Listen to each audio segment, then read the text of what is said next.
The media frenzy around Caleb Williams and the Chicago Bears continues as Albert Breer this time mentions that some internally in the Chicago Bears are questioning Caleb Williams' commitment.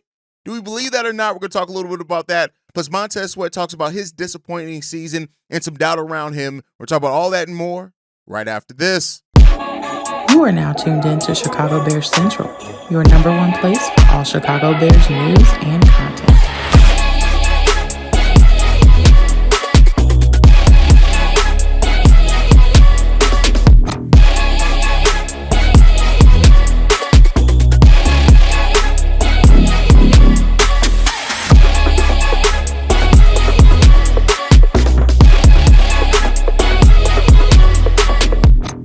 What's going on, Bears fans? Welcome to another episode of Chicago Bears Central, your number one spot for everything Chicago Bears related. I'm the host there, Haize, but more importantly, you guys can follow the channel at Chi Bears Central on every social media platform we happen to be on. With that said, let's go ahead and get into this content for today, y'all. And Albert Breer of Sports Illustrated was on the Ben Simmons podcast, and more shit around Caleb Williams. He said this.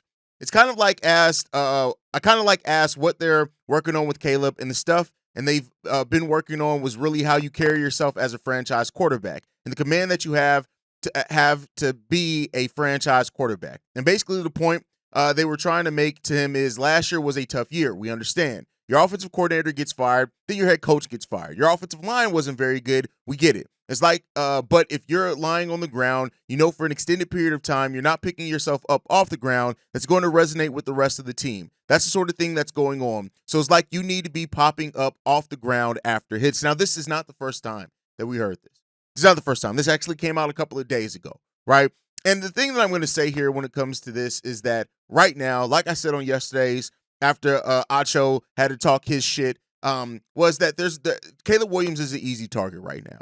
After, Carl Williams' book, the snippet of that came out and stuff like that, it's now open season on Caleb Williams. Every bit of the doubt that you hear is going to be on Caleb Williams. Now, as far as picking himself off the ground, the thought process behind that and how that affects his teammates and things like that, let me ask you this. Was there any talk being made about the fact are his teammates going to actually keep him from being put on the ground a little bit more this year? Like, yeah, he had his issues with holding on to the ball, but is there any point in thinking about the teammates that are out there letting him get his ass hit 68? Well, that 68 is just the sacks. It was even more QB hits than that. Like, or were we thinking about that? Were we thinking about that and watching the tape? Like, make no mistake about it. I'm sure that Ben Johnson is somebody who has his finger on the pulse of everything with this team. He understands the minutia that goes into battling and how he wants this team to operate and look. He stopped practice because of pre-snap things, right? And people not being in the right position pre-snap. So I have no doubt about it that him and the coaching staff have said, hey, Caleb, listen,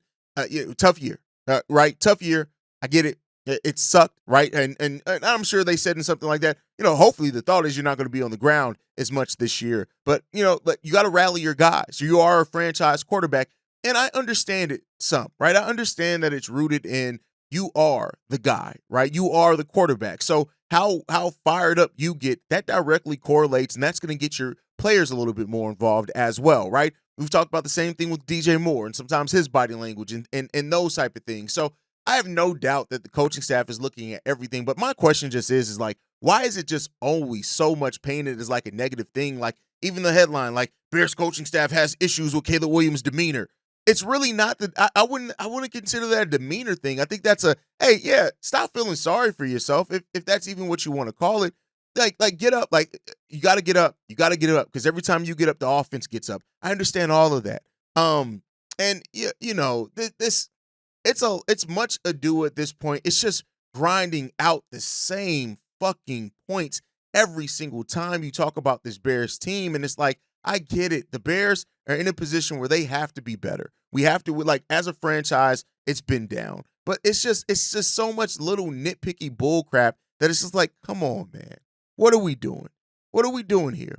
So, it is what it is when it comes down to it. That's what I say. I'm going to leave it at that. It is what it is when it comes down to it. We're, 98 days away from football, and I can't wait for those 98 days to go past because this is the period of time, I'm not even going to lie to you, I hate being just the media right now, especially when you're a team like the Bears, right? Now, it'd be different if the Bears were a winning team and a winning franchise. They won last year. That's not what happened. So as long as that's going on, it's going to be a bit of a struggle and it's going to frankly suck, right? That's the thing it's going to do. It's going to suck. But I think overall, like it's going to take some time, man. And yeah, it's a process to change it, but I think we also need to realize that we had to change the culture here. You know why? Because the culture sucked. The culture sucked. Where the Bears were as a culture, it sucked. And it's continued to do so for the last handful of years. So let's hope that things start improving for this Bears team. I get it. It's just another report on another thing that it just seems like at this point, everything, like I said it yesterday, Caleb Williams is the easy target. We had somebody questioning if Ben Johnson and Caleb Williams were going to be a good fit, right? Like it's all that's there. Caleb has a lot that he has to prove as a quarterback in the NFL. And that's any second year guy. They're going to have a lot to look at CJ Stroud from year 1 to year 2. There's a lot to prove in that, right? So there's going to be a lot for Caleb to prove. And that was going to be there one way or another, regardless of how the Bears season or how much he picked himself off the floor or not. And hopefully he can prove that this year because that's what it comes down to. Like I said, you can't change none of this. None of this, right? Now, as far as the football things side of things, we have heard that right now that Ben Johnson is working with Caleb Williams on his release and presentation. Now, the presentation part, we just talked about it, right? But he's working on the release for Caleb Williams, and that is something that legitimately football-wise, Caleb does have to tighten up and get a little bit better on. And that's what a coach is there to do. And so we have some coaching things that are actually happening. You can talk about the body language of Caleb Williams and all those type of things. I don't give a shit about none of that. I care about if you're going to win, if you're going to do the right things on the football field. And let's hope that those things start shining for Caleb Williams and we stop. I just can't wait. Hopefully when the season starts, we can just talk about how well this team's playing. We ain't got to talk about storyline and narrative bullshit. Hopefully that's a place that we can get to. But in football, right, Montez Sweat talked about his disappointment in his season last year, saying this: we didn't make the playoffs. Some of my personal goals that I didn't meet, yeah, it was just a disappointing year. I mean, I don't really dwell on it too much. Football is a game, but know if you're going to get hurt, but win. So you got to deal with those type of things. Just move forward. I'm sure they won't be my last injury, so I'll just be ready for that when it presents itself again. Staying healthy is going to be a big thing for Montez Sweat this year because we need him. We need Montez Sweat. We need that depth on the defensive line. We need his presence. That presence means a whole lot. And hopefully the depth that we brought in is going to help him considerably in that as well, right? You look at the 16 games that Montez Sweat played last season, 616 total defensive snaps, according to Pro Football Focus. 488 of those had Montez Sweat lined up on the left side. 2023, played 764 snaps with the Commanders and the Bears and was on the left side 657 of those snaps. So it's not anything that's different there, right? So opposing offenses, they knew how to game plan for Montez Sweat because you know which side of the field he's going to line up on. You're used to that. Hopefully now with what Dennis Allen is bringing here, that how they're going to vary that is going to be a big thing, right? And so Montez Sweat talked about that in regards to what Dennis Allen is trying to do to free him up a little bit more. He says, yeah, well, I mean, I'm trying to learn a new defense right now, so it presents challenges, different fronts, different coverages, and things like that. It's just more than I heard that I had to learn in the past, I would say. So he's definitely a little more complex than the DCs in the past. And you know what that complexity is?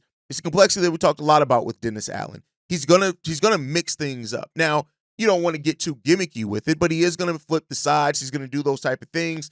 I think also when you look at Dayo Odeyingbo, Dennis Allen was really high on this guy. You got Montez Sweat at 6'6", 262 pounds. That dude is an absolute monster. You're bringing in Dayo Odeyingbo with his size, his strength, his presence. So I think a lot of that's going to come down to when it's all said and done. But you got to get everybody comfortable in this new defense as well. And Montez Sweat talked about that also, saying, I don't think much has changed. Football is football. I'm just probably playing from another alignment and from another stance. But at the end of the day, I was brought here to affect the quarterback. That's what I intend on doing. You see that? What was the part that said that? A different alignment and a different stance. Those are the little things that you can get creative with in the game of football it pays off a little bit more than I think what even shows up on the tape sometimes. So being able to be in different alignments and still have production on both sides, that's gonna really free up a lot, right? When it comes to that. So, and there's questions around even Montez Sweat and things like that when it comes to it, but he was dealing with some injury. And I think that's something that really, really matters to Montez Sweat, like it was a bit of a disappointing season for him statistically. There's no doubt about that. He said that. That's why I started off with that quote. And we're going to need Montez to be better this year, as we're going to need a lot of players to be better this year if we're really going to want to get to where, we hope that this team can get to, and that's actually fighting for something this season. So Montez Sweat is a big part of that. I think how this defensive line overall shakes out, there are a lot of Bears fans that have questions about the Bears pass rush. It's legitimate, right? And Deo is a part that plays really big into that as well, because if you have Odenyingbo who's able to make defenses pay for trying to key in on Montez Sweat and trying to double team him, that changes a lot there. And I think that's the part that you have to look at. It's just getting that consistent pressure. We talked about Daniel Hardy, him lining up as a linebacker sometime in some, right? Dropping him back in coverage, which is going to be crazy to see if they can execute that. Austin Booker, how does he step up in year 2? All those things are all kind of circling around now to where you're looking at it and you're saying that, hopefully this team is able to put more pressure on that, which if they are able to do that as a team, and it all starts with the front four, right? We heard from Tremaine Edmonds a couple of weeks ago in regards to him talking about that and how the pressure from the front four could theoretically help everything, every aspect of this football team, and that's how you want things to start fitting together, right? So you're going to have to bring that. If you cannot, it's going to make the life difficult. So you're going to want Grady Jarrett and Javon Dexter and Andrew Billings. You're going to want those guys to step up majorly when it comes down to it next year. You're just going to need them to. Billings is going to have to stay healthy. Shamar Turner's going to get his opportunity and his chances to step up as well next season and provide the Bears with that much-needed depth that they did not have a whole lot of as far as quality depth last year. And Zach Pickens, see where Zach Pickens ends up on the pecking order. But as it stands right now, I haven't heard a lot about Zach Pickens, but hey, we'll see if that ends up changing, right? But there's another player as well that people are starting to look at and say that they're in for a big year when it comes down to it. Jeff Hughes of the Bears blog said this. Is TJ Edwards worth the money? Yes. One thing that fans discount too often is the quarterback of defense stuff. That guy is damn important. I know he's not the green dot, but that doesn't matter. He's the orchestrator, and I expect big things from him behind this new front. TJ Edwards has already been a dog. All right, I've said it many times on this show. I've been a guest on other shows. TJ Edwards is a Chicago Bears linebacker. When you think of some of the great Chicago Bears linebackers, TJ Edwards, he brings all that together. The mentality, the toughness, just the dog mentality. He has all of that. And so TJ Edwards is shaped up, and I think that under Dennis Allen and how we know that Dennis Allen is probably going to use a lot of these guys, he's shaped up to have potentially a big season. He's going to have to. He's only 28 years old. He's got locked into a new extension. He's going to be here. And TJ Edwards' job is to make life terrible and miserable for anybody who carries the ball. That could be the quarterback if they have it in their hands. That's definitely running backs. That's tight ends coming across. TJ Edwards has so much responsibility here in what he does, and he does it well. And he's one of those guys, like, in a lot of ways, TJ Edwards is almost the Alex Caruso of this team. And by that, I mean for people who watch basketball and we're Bulls fans, I don't mean that just in the defensive aspect, because, of course, he's a defensive player. But I mean that is he does so many things right that sometimes, unless you go back and watch the tape specifically for how he's moving, right? How he changed the route of a running back coming past that line and put them in the path of either him or another defensive linebacker or defensive player that you may miss some of that. TJ Edwards is that guy. When we talk about the quarterback of the defense, I fully believe that. Like, you have to have leadership at every level. TJ Edwards is that leader in the linebacker level. We hope that Grady Jarrett, we hope that Javon Dexter stepping up, Montez Sweat is going to be that on the defensive line. Of course, Jalen Johnson, Kevin Byard in that secondary. But do not overlook the importance that TJ Edwards has to this team and what he brings here. And we hope that he's going to be bringing that for a long time consistently with this Bears team, because you got him locked into an extension, and he's a guy that makes so much sense for everything that this team needs. So I'm glad to hear that a lot of people are recognizing TJ Edwards, because we've had players like that before that kind of go unheralded. And the Bears, as long as they're not winning, there are going to be a lot of players that kind of fly under the radar nationally. So it's good that kind of more local and Bears focus outlets are putting a spotlight on players like TJ Edwards and what they're bringing to this team, because you need that. You need all of it. If you're not getting it, it's going to be difficult, right, to have a positive season for the Chicago Bears. So glad to hear it. Hats off to TJ Edwards and what he's able to do and bring to this team, and we'll see how that continues to grow and develop. But with that said, you guys know on Mondays, I use it as overflow from the mailbag weekends. Let's go ahead and get into this voicemail that we got. This one's from Darius. What's happening, fellas? Old Darius from Dallas here, man. I just wanted to call in real quick because I heard Montez Sweat mention something in one of his press conferences that kind of got me doubting Eberflus even more than I did when he was with us, man. They were asking Montez, just like with all the new stuff that Dennis Allen is bringing. And, he was just saying that, he's got a very complex scheme. There's a lot of different angles that he's attacking the offense from now. There's a whole new concepts. Like, Montez is a veteran, and he seems like, hey, there's still a lot to learn, a lot to take on. And they asked him a question toward the end, and he responded saying it's more making more complex than previous defensive coordinators. And he kind of, you have to go back and watch. He kind of said it in a way where I knew he was talking about Eberflus, and it really just makes you think that like Eberflus' defense was what we thought was really watered down, conservative. We have really talented players that I think made his defensive scheme look way better than it actually was. Because if a defensive player is saying it wasn't very hard to learn Eberflus's defense, there was no complexity to it, then that tells me that the offensive coordinators on the other side of the ball probably felt the same way about our defense.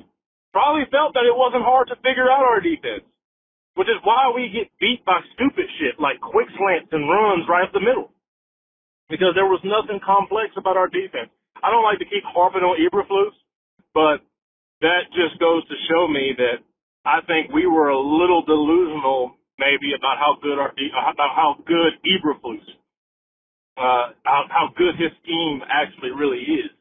I think that he's living off of that one year in Indianapolis back in the day when he had a top 10 defense, but recently he's been very conservative. He doesn't blitz, and he has a defense that's not complex at all, and it's easy to figure out.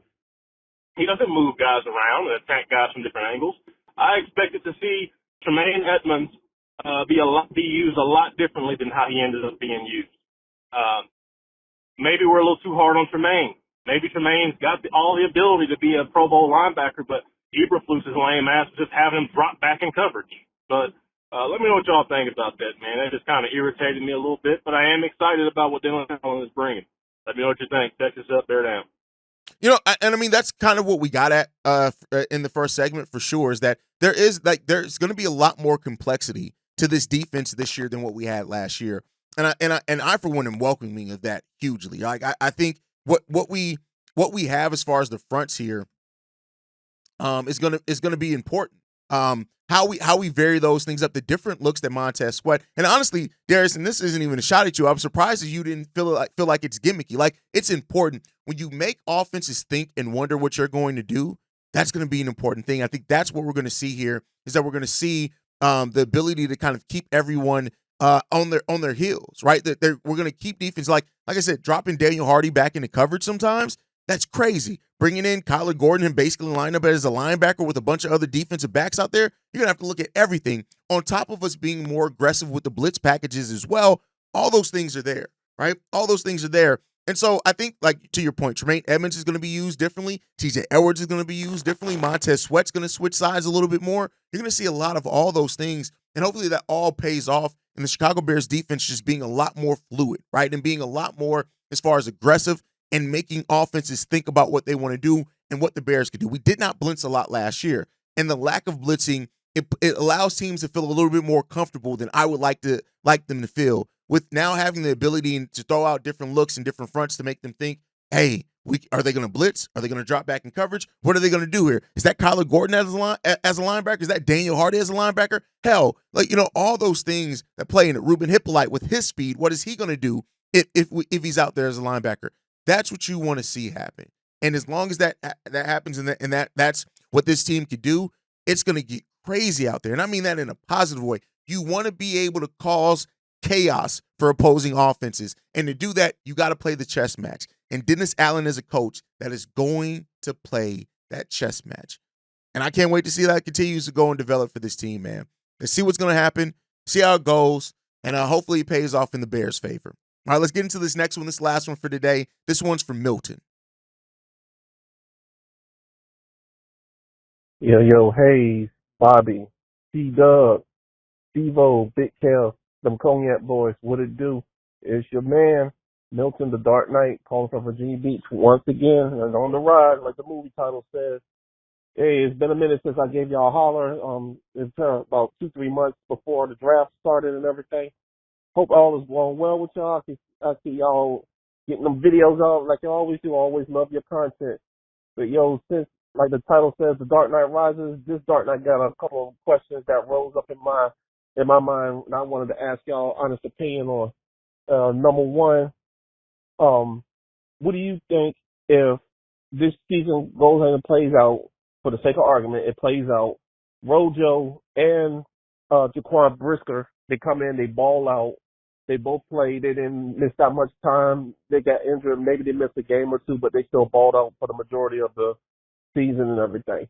What would you think would be a good team deal for both sides to come to a consensus on to keep both of those young players on our team? Because I like the way both of them play. Is just their injury history, and both of them do suffer from concussions a lot. That's the thing that really concerns me about it. What would you say will be a good team-friendly deal? And let's say, for instance, if they were to get injured, let's say half of the season, but they still played, would you also consider using the franchise tag on one or both of them, or would you just let the both of them walk in free agency? And number two, I just heard a lot of these rumors about Cole Kmet. They need to trade Cole Kmet because he's not all that. He's not like a Rob Gronkowski. Let's get one thing straight, and especially to those fair weather turnstile Chicago Bears fans out here and these so-called gurus and experts out here. Cole Kmet is Cole Kmet. He's not going to be a Rob Gronkowski. He's not going to be an Aaron Hernandez. He is who he is and everything. I like him. I'm not saying he's on the level of Gronk. No, he is a decent player in my honest opinion. We just need I'll just pray that Ben Johnson and crew will come in because they using their boots to ass philosophy, what it seems like they got going on in the offseason, which I like, and start utilizing him more in the passing game. But I just wanted to get y'all thoughts on just those two questions right there. Hope all is well. Like I said, it's been a minute. I'm glad to be back in the saddle to give y'all a holler up. But anyway, let me get on to my mail route, delivering smiles while y'all delivering the news to our Chicago Bears fans. As always, Chicago up, Bear down. I'll holler at y'all on the next one. FGB, let's go. So much up in air that it's really difficult to say what a fair deal would be for Jaquan Brisker. Just honestly, I wouldn't even be able to put a monetary value on that. Now, I will say this, that you asked if they get injured like half the season. They get injured half the season, they're not going to be here. I can tell you that right now. It's highly unlikely they're going to be there. Now, Jaquan Brisker, as a franchise tag candidate, is actually that or the transition tag, right? Like your ability to kind of negotiate with those guys. I think that's probably what may happen with Jaquan. Jaquan is such a talent that I do think that even if he does maybe miss 2 games or something, that the Bears, as long as he performs in the way that we've seen, Bears are still going to have interest in that, in having him here long term. But the money could lead to like a franchise tag or transition tag to kind of get that value there and give yourself time to negotiate another deal. So that's definitely a possibility. And I think that's the thing. Whether talking about money, I do think maybe the years, you may see Jaquan only get maybe a 2-year extension, maybe 3, right? That type of thing, and say, all right, bet, like good season. We're going to lock you in for 2 more years. Let's see what you bring at that point in time. Rojo, I don't think either tag, like running backs are in this league modern, they're looked at as easy to replace. So I think Rojo is going to it's going to have to be through Rojo having a great season, maybe adapting to Ben Johnson's system extremely well, and that's going to be how you can get him to stay here. Now, as far as the Cole Kmet thing, I said it before. Cole Kmet can look at this as a challenge and say, all right, bet, we now can form one of the best tight end duos in football, or it can end up being his replacement. It's really down to Cole Kmet. I think he's going to be used a lot better than what he was in Shane Waldron's system under Ben Johnson. I think that's going to lead to where, especially while you have Colston Loveland under this this great rookie scale contract, you're going to see both of these guys here for a while. I don't think you're going to see either guy like Cole Kmet moved anytime soon. Why give away a weapon when you have an opportunity to have 2 of them, right? And it's not like Cole Kmet's contract is up anytime soon. You still got a few years left on that. So I think you're going to use that. And maybe by the end of that, you look to move Cole Kmet and things like that because you don't want to give him that next contract. But I think he's going to be here for a while. I think they're going to form a really good tight end duo. And I can't wait to see that under Ben Johnson offense. Man, that's going to be special. So, but that's my time for today, guys. Make sure you guys are following us at Chi Bears Central. You can send us any feedback, questions, comments, concerns, ChicagoBearsCentral@gmail.com. Lastly, if you want to leave a text message and our voicemail for the mailbag, the number to do so, 773-242-9336. We are the number one spot for everything Chicago Bears related, but that's thanks to you, lovely and beautiful people. And like I like to end every episode on, Chi-Town up, but bear down. Love you guys. Peace, y'all.